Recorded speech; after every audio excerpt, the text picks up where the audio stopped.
to another instalment of the Traxxas Hulk Maxx build.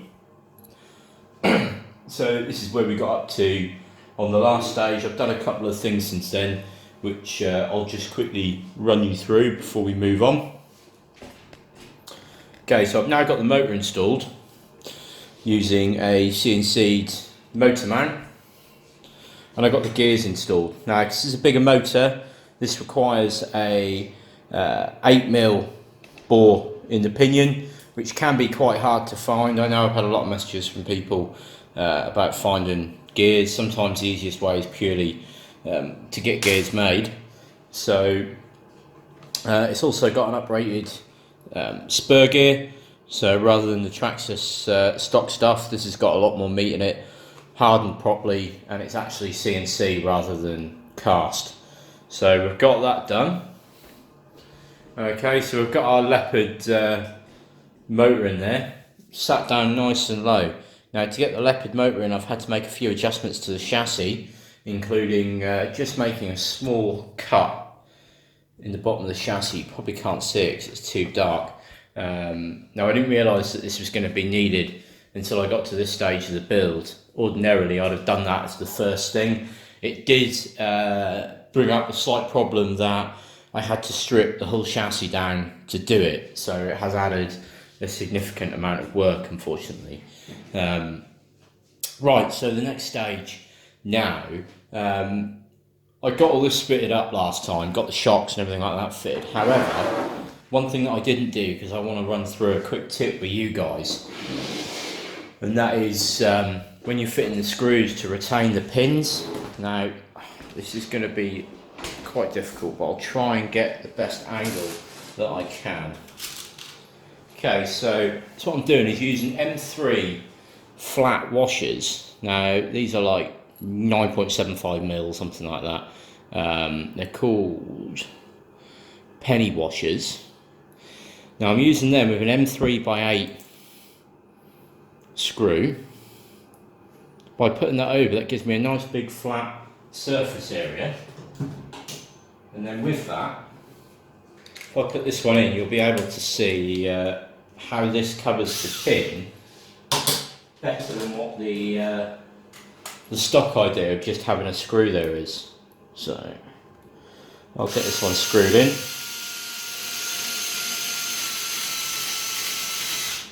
Like so. Okay, so if I just zoom in on that a bit, you can see there how that covers like 50% of the pin. So there's no way that pin's going to come out. So what I'm going to do is I'm going to move down to the bottom here. I'm going to do the same in here on this retaining pin for the lower shocks. Now for this, I'm just going to use a slightly shorter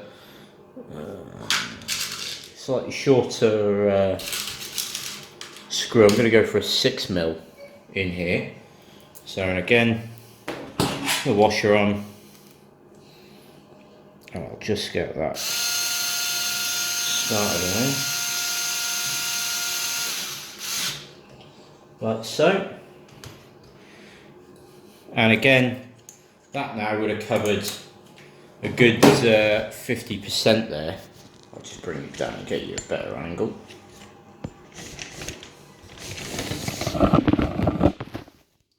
So if you can see down here now, that's covering more than half of that pin, so there's no way that pin's going to come out.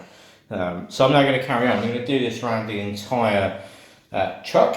Now I know I'm using upgraded arms on this, but there's no requirement to use this purely on upgraded arms. You can use this on the you can use this method on all your stock parts as well. So I do it on all my stock trucks. Now the benefit of this is that when you get these nice and soft, so your plastic arms, when you treat them with GT85 or WD-40, something like that, PTFE spray, they become quite supple and they flex, and they can flex enough that the pins come out. Now metal ones shouldn't flex, however the top here is plastic, but it's just a nice idea to have them all covered so there's no risk of anything like that happening at all in the future. So we're going to go ahead now, I'm going to button all them up, and then we'll come back and we'll look at the next stage of the build in this video. Okay, so that's all the washers successfully installed everywhere, screws nice and secured. Now the other thing that I've done, it's a bit basic, no point running through it, is I've attached these Nerf bars, and I've also installed these Velcro straps, which are on a carbon plate that bolts in, the strap runs underneath, and then you can strap your batteries in. I'll quickly show you one of them. If this is something that you want to do to your truck, these battery tray adapters are available from Nathan Catchin at Mad Max USA. So I think they're around about $45 with the hardware. As you can see, just keeps your battery nice and secure in there. It's not going anywhere. It also allows for a mixture of different size batteries, so you're not restricted by height anymore, and you can easily use the full length of the battery tray. Okay, so next stage now is I'm going to look at installing the receiver. That needs to be done before the ESC, because we're using a Max 5 ESC with a mounting plate up high.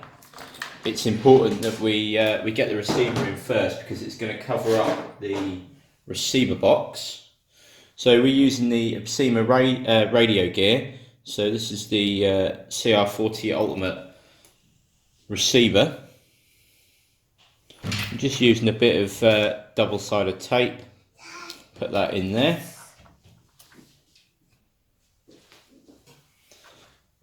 Okay, so that's stuck down in place. Now the first cable I'm going to run through is my servo cable. So that's already there.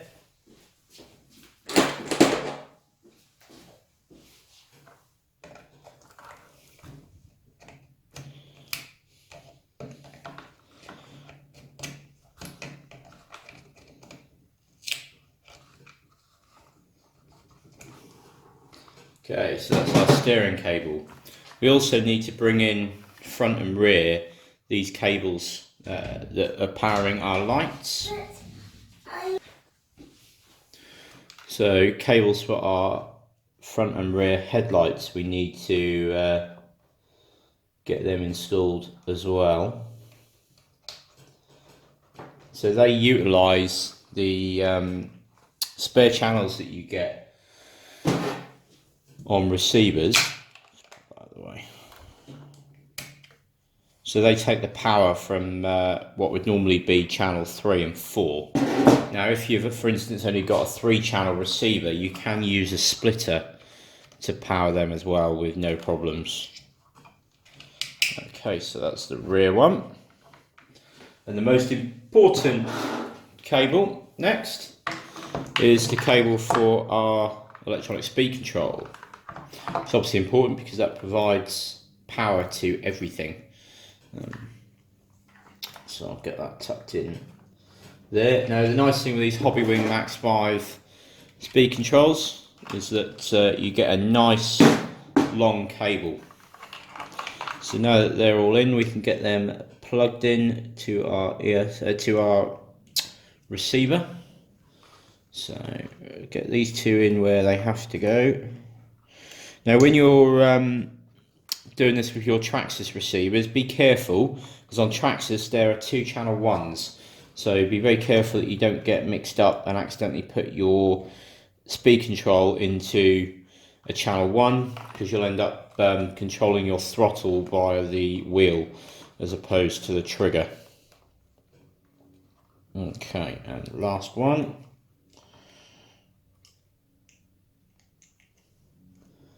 In there. Now before going any further, it's always a good idea to test that everything that you've done is working. So if I quickly plug the batteries in,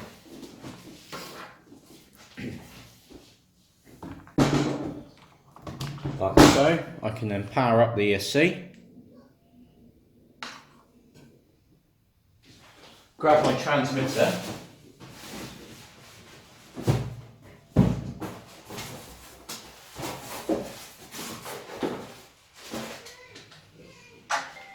Okay.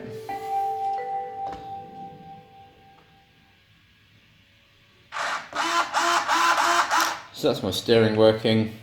I can't test the motor just yet because I haven't plugged these cables in yet. So I'll go ahead and get that done. So 1,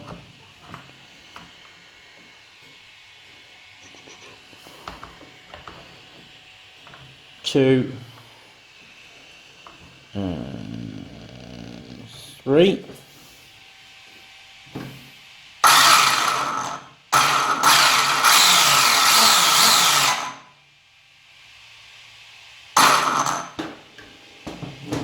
Okay, so that's everything successfully working now. So I'll quickly just pause this, I'll get all this stuff out of the way and then we'll look at tidying it up. Okay, so that's everything now locked away inside the receiver housing. I'll put some silicone grease on that, that's all bolted down. As part of that, I've just cable tied the cables for the lights to keep them neat and tidy, and the same up here. I'll now quickly run through I've also put the batteries in, as well, just to visually show you what that looks like with these straps. Okay, so we're now going to install the ESC. So this is a Max 5, Hobbywing Max 5 ESC with a custom mounting plate on the bottom. I'm not going to say it's the best way of mounting it, but it is the easiest way. There's a video on YouTube by a guy, MyDoddy69, well worth checking out, and he mounts his Max 5 down extremely low, does away with the housing for the ESC and gets for the receiver and gets it right down low. So if you don't like this method, I definitely suggest checking out his video. It's the best tutorial I've seen for one of them. Okay, so one thing we're just going to do, because we're having ESC that way around, I just want to get these cables neatened up a little bit and tucked away so we can stick a cable tie around them, and then they're out of the way and forgotten about. So I've used green cable ties just to keep in with the colour theme. These are cheap enough on eBay. You do get a few with the speed control, which is good. Okay, clipped in there. Like so. And I'll just sit that down into place and show you how we're going to mount it.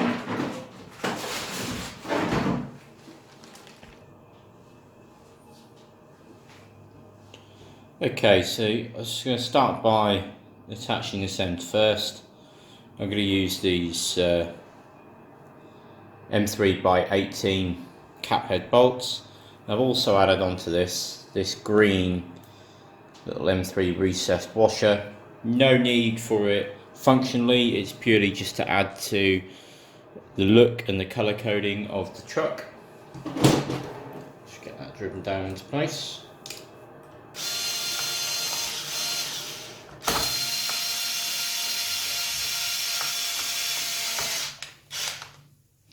On that side and one on the other side.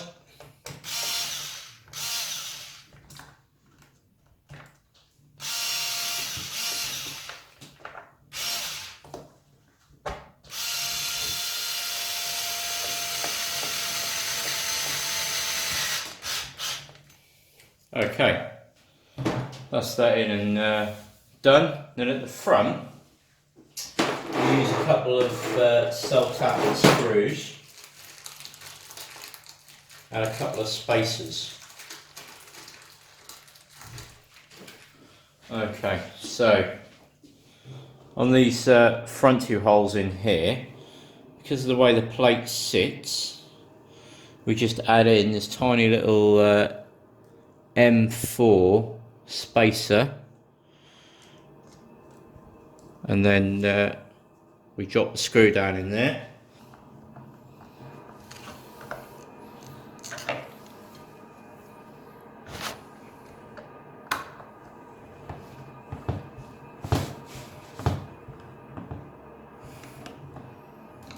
Okay, that's nice and solid. Go ahead and turn the chuck round so I can fire the other one in. Okay.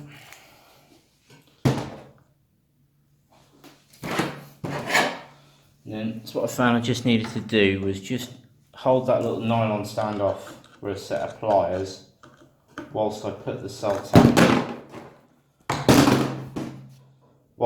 self-tapping screw into it.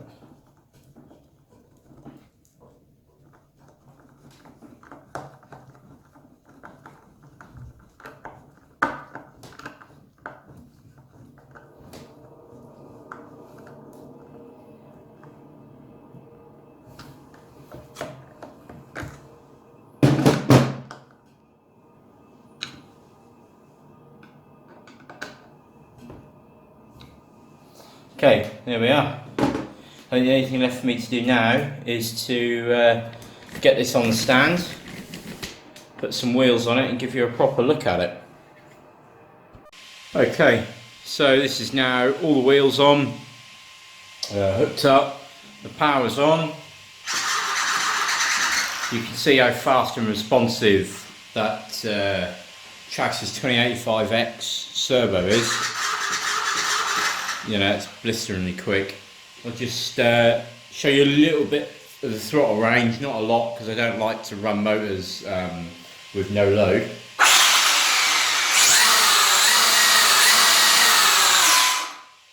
So that's forwards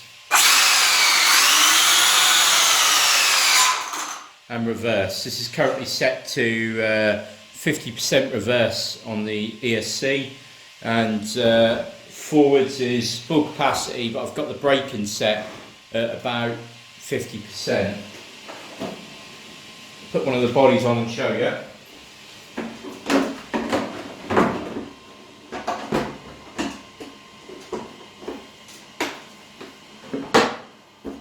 Okay, so that is essentially the completed truck.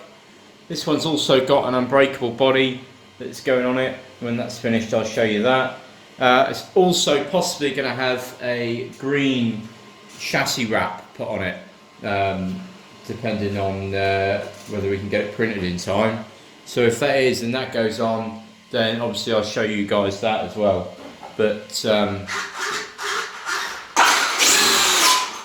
you know, as for the power, this thing's going to absolutely just be insane. Pop the camera off and I'll give you a look around the truck just briefly. I know you've seen it as it goes. So that's that Mutt-Rat RC headlight. Can't say enough about them. T-bone racing front bumper, again amazing. All the Integrity stuff all the way round. Got the Mad Max wheels, the land grippers. You need to speak to Nathan Catchin at Mad Max USA for that. Got the rear light, CVD boots. Got those Mad Max shocks, Full Force RC shock covers, more Integrity on the side here, the Traxxas Pro Graphics body, painted up green with metal flake. When there's some sun, I'll take it outside and take some pictures in the sun. And yeah, just obviously everything that's gone into this truck, start to finish, I think it looks amazing. Underneath, so we've got green under chassis lights. I come down, you've got Hulk Maxx written on the chassis. So yeah.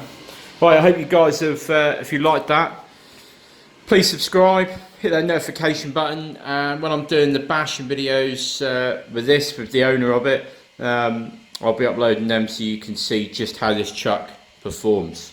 Alright, thank you very much for watching.